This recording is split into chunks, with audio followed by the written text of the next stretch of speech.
Në ndeshjen Drita Dugaxhini kemi minutën e 40, kemi një ndërhyrje të lojtarit numër 2 Dugaxhinit, ku shihet qartë se lojtari mbrojtës e ka për qëllim topin. Për këtë rast ftohet gjyqtari në VAR për rishiqim. Pas rishikimit të pamjeve në monitor, shihet që lojtari mbrojtës e ka për qëllim topin në zonën e 16 metrit. Veprim i drejtë i gjyqtarit Mehmeti, pra nuk kemi të bëjmë me penallti, por rifillimin e lojës e kemi me goditje nga këndi.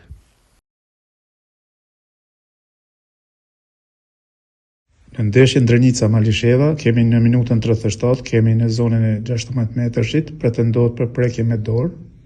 Bazë pamjeve që i kemi, është vështirë të japim mendim të saktë konform rregullave të lojës, ku kemi edhe një situatë ku kemi shtyje të dy anshme të lojtarëve në zonën e 16 metrëshit, mbajtje dhe tërheqje, ku shihet edhe një shkelje në këmbën e mbrojtësit të Drenicës nga lojtari sulmues i Malishevës. Pas kontrollimit të këtyre dy situatave nga ana e VAR-it, lejohet loja të vazhdohet.